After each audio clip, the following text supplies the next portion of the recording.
দর্শক, ৩ দিনে মাত্র একটি ভুল একটি বাবুকে আজকে আইসিইউতে ভর্তি করতে বাধ্য করতে হয়েছে। এই বাবুটি একটি হামের রোগীর সংস্পর্শে এসেছিল। তার বাবা মা কোনো রকম প্রতিষেধক নেয়নি। ৩ দিন পার হয়ে গেছে। এরপর বাবুটি সারা গায়ে জ্বর, ১০৩ থেকে ১০৪ ডিগ্রি জ্বর, চোখ দিয়ে লাল হয়ে গেছে, চোখে নাক দিয়ে পানি পড়া, কাশি, সেই সাথে র্যাশ কানের পিছন দিয়ে শুরু হয়ে সারা দিকে শরীরে ছড়িয়ে পড়েছে।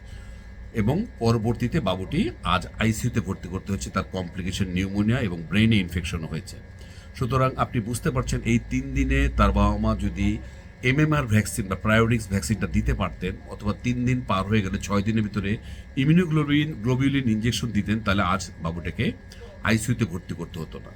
আপনি জানেন যে এই ৮ মাসের বাবু, আপনারা জানেন, এরা ঝুঁকিতে থাকে। সবচেয়ে বেশি হামের ঝুঁকিতে থাকে ১ বছরের নিচের বাবুরা এবং যারা অপুষ্টিতে আছে। এবং অবশ্যই আপনার বাবু যদি হামের জাতীয় লক্ষণ হয়, বাবুকে ভিটামিন এ ক্যাপসুল ১ বছরের পরে পরপর ৪ দিনে ৪টা ক্যাপসুল দিতে হবে। আশা করছি আপনার এই নলেজটুকু আপনি শেয়ার করবেন। আপনার একটি শেয়ার আরেকটি বাবুকে এই আইসিইউতে ভর্তি বা সম্ভাব্য মৃত্যুর যে ঝুঁকি থেকেও রক্ষা করতে পারে। সবাইকে শেয়ার করুন এবং হামের উপর যে আমার যে ভিডিও, সেটি খেয়াল রাখুন।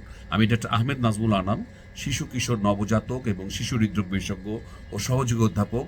সবাইকে এই হাম বিষয়ে বিভিন্ন সচেতনতামূলক ভিডিও দিচ্ছি। আশা করছি সেগুলো চোখ রাখবেন। ধন্যবাদ। আল্লাহ হাফেজ।